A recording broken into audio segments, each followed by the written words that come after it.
Episode 5 of Under Salt Marsh begins in the aftermath of August's body being found. Bull and Jackie pull him up to shore, where they eventually put him inside a freezer to preserve the body.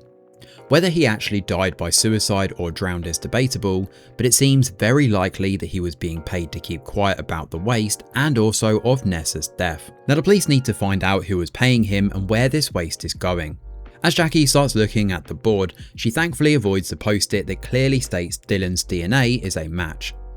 For now, Jess tells her to back off and stay out of their investigation. Now with the storm surge already at 3 meters and more on the way, Bull returns to the hotel where Morgan pleads with Karis to head out the pub and find higher ground. That would mean heading to the farm though, so she's loath to go there given what's happening with the Bevans. However, they may not have much of a choice. Now Bull shuffles in and awkwardly asks if he can apologise to Morgan, but he's having none of it. As for Jess, she's not happy that Jackie knows the details of their case. They drive deeper into the island and notice smoke coming from the hills. It's coming from the caravans. The pair race up and find August's caravan is on fire. Victor is here trying to spray it with a small water hose for some reason, but it's not really doing very much. It definitely looks like an act of sabotage, but Bull finds something buried in the soil. There's a drawstring bag here holding a whole bunch of documents inside. It seems August was actually trying to warn the council about the landfill waste. There's also clear evidence showing he knew about Nessa's body. Now Victor chirps up, explaining that he's got CCTV footage of the caravan. August was getting too paranoid, so they decided to cover their own backs together, and it's now going to pay dividends. Now within the footage, Ned Bevan shows up and then leaves, but somebody else arrives later that night and sets the place alight.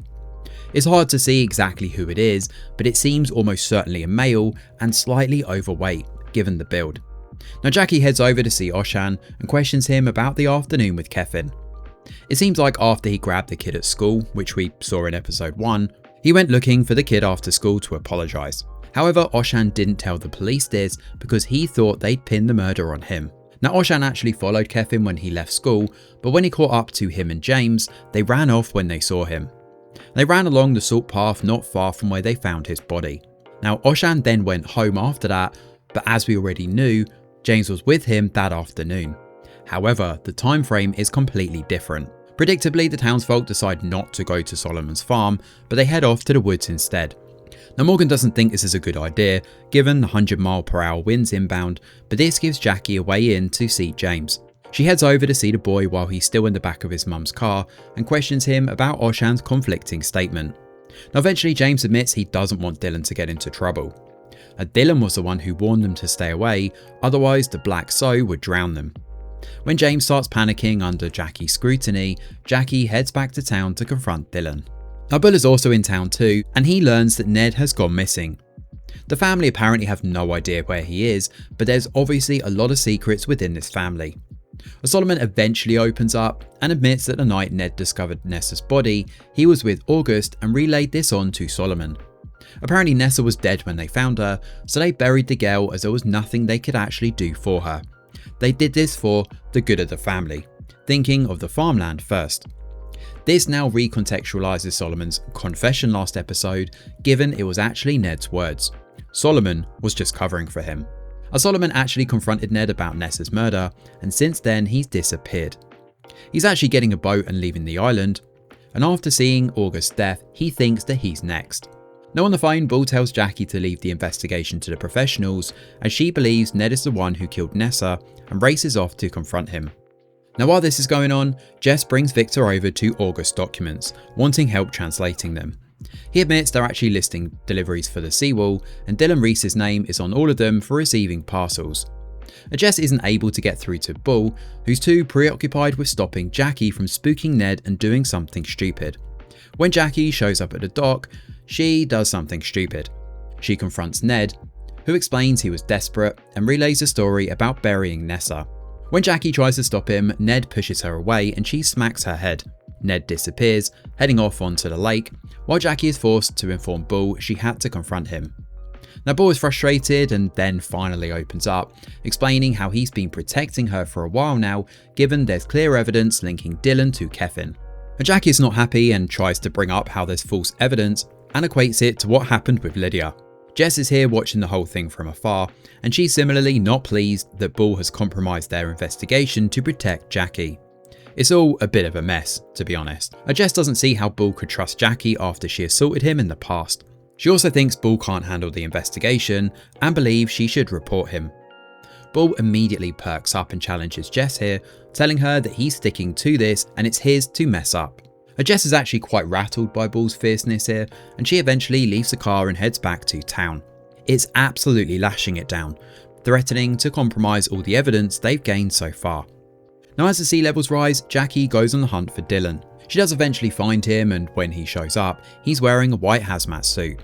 Solomon attempts to convince everybody to head up to the barns, and he eventually does manage to talk them around. However, in the chaos of it all, James has actually run away into the woods and can't be found. As for Bull, he heads to the seawall and realises that the waste is being hidden inside them. Now the penultimate episode of Under Salt Marsh sees the best and worst of Jackie come to the foreground. She's compromised the investigation, no doubt, but then so too has Bull for not acting sooner on this Dylan Reese tip. I'm still not sure if he's just a red herring in all of this though, because sure, his hair was on the body, but it could also easily have been on James and passed to Kevin. And then we have the whole seawall malarkey. It could just be him oblivious and signing the documents, becoming an unwitting fool guy in this cover-up.